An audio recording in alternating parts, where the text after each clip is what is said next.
a confession to make. But first, I want you to make a little confession to me. In the past year, I want you to just raise your hand if you've experienced relatively little stress. Anyone? How about a moderate amount of stress? Who's experienced a lot of stress? Yeah, me too. But that is not my confession. My confession is this. I'm a health psychologist, and my mission is to help people be happier and healthier. But I fear that something I've been teaching for the last 10 years is doing more harm than good, and it has to do with stress. For years, I've been telling people stress makes you sick. It increases the risk of everything from the common cold to cardiovascular disease. Basically, I've turned stress into the enemy. But I've changed my mind about stress. And today, I want to change yours. Let me start with the study that made me rethink my whole approach to stress. This study tracked 30,000 adults in the United States for 8 years. And they started by asking people, how much stress have you experienced in the last year? They also asked, do you believe that stress is harmful for your health? And then they used public death records to find out who died. Okay, some bad news first. People who experienced a lot of stress in the previous year had a 43% increased risk of dying. But that was only true for the people who also believed that stress is harmful for your health. People who experienced a lot of stress but did not view stress as harmful were no more likely to die. In fact, they had the lowest risk of dying of anyone in the study, including people who had relatively little stress. Now, the researchers estimated that over the 8 years they were tracking deaths, 182,000 Americans died prematurely, not from stress, but from the belief that stress is bad for you. That is over 20,000 deaths a year. Now, if that estimate is correct, that would make believing stress is bad for you the 15th largest cause of death in the United States last year, killing more people than skin cancer, HIV, AIDS, and homicide. You can see why this study freaked me out. Here I've been spending so much energy telling people stress is bad for your health. So this study got me wondering, can changing how you think about stress make you healthier? And here the science says yes. When you change your mind about stress, you can change your body's response to stress. Now, to explain how this works, I want you all to pretend that you are participants in a study designed to stress you out. It's called the social stress test. You come into the laboratory and you're told you have to give a 5-minute impromptu speech on your personal weaknesses to a panel of expert evaluators sitting right in front of you. And to make sure you feel the pressure, there are bright lights and a camera in your face, kind of like this. And the evaluators have been trained to give you discouraging nonverbal feedback, like this.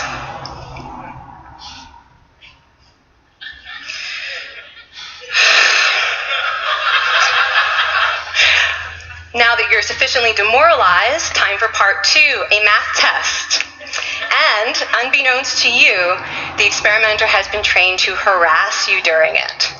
Now, we're going to all do this together. It's going to be fun. For me. Okay. I want you all to count backwards from 996 in increments of 7.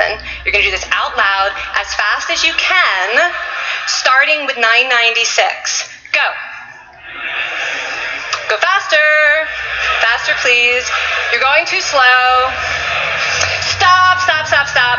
That guy made a mistake. We're going to have to start all over again. You're not very good at this, are you? Okay, so you get the idea. Now, if you were actually in this study, you'd probably be a little stressed out. Your heart might be pounding. You might be breathing faster, maybe breaking out into a sweat. And normally, we interpret these physical changes as anxiety or signs that we aren't coping very well with the pressure. But what if you viewed them instead as signs that your body was energized, was preparing you to meet this challenge? Now, that is exactly what participants were told in a study conducted at Harvard University. Before they went through the social stress test, they were taught to rethink their stress response as helpful. That pounding heart is preparing you for action.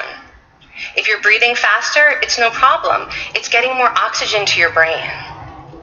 And participants who learned to view the stress response as helpful for their performance, well, they were less stressed out, less anxious, more confident. But the most fascinating finding to me was how their physical stress response changed. Now, in a typical stress response, your heart rate goes up and your blood vessels constrict like this. And this is one of the reasons that chronic stress is sometimes associated with cardiovascular disease. It's not really healthy to be in this state all the time. But in the study, when participants viewed their stress response as helpful, their blood vessels stayed relaxed like this.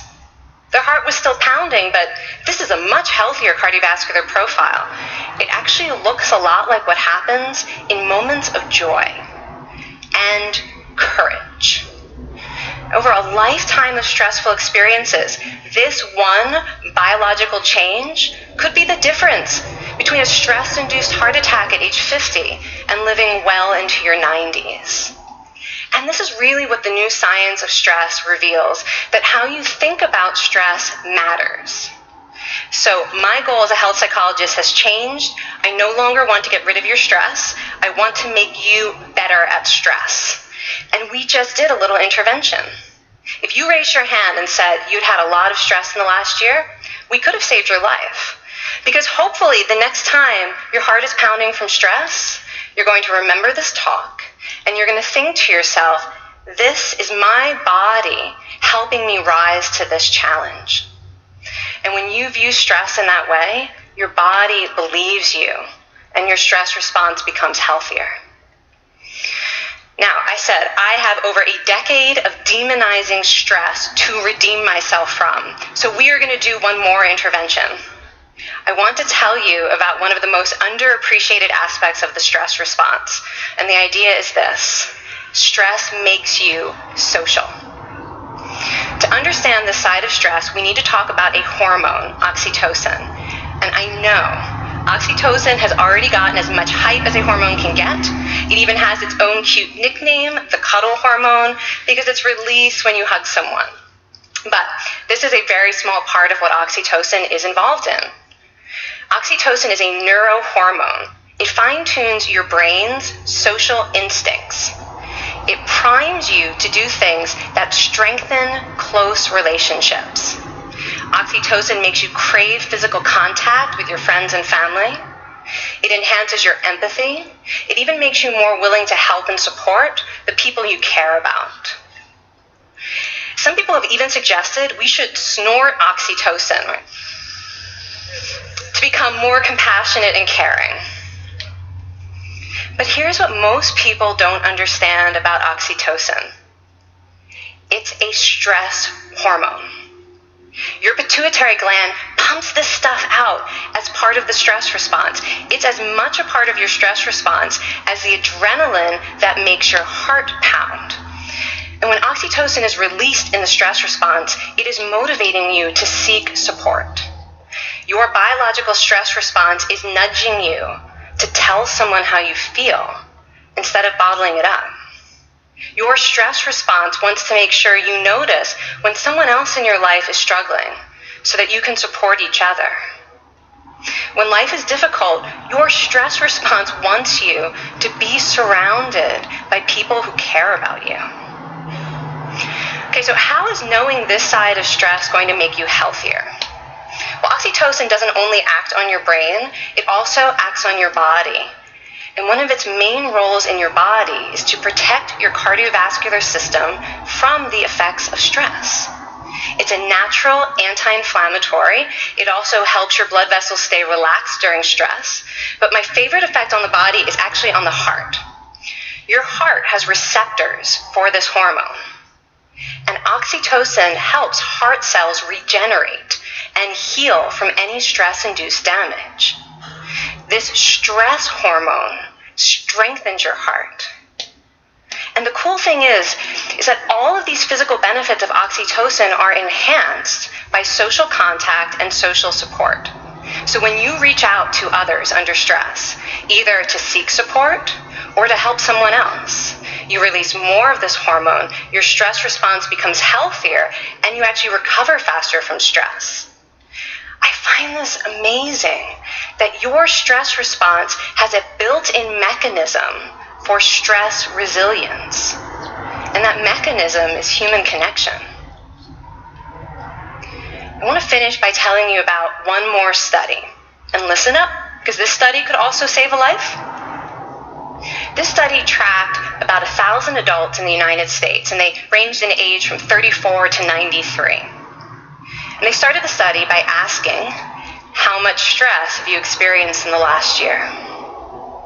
They also asked, how much time have you spent helping out friends, neighbors, people in your community?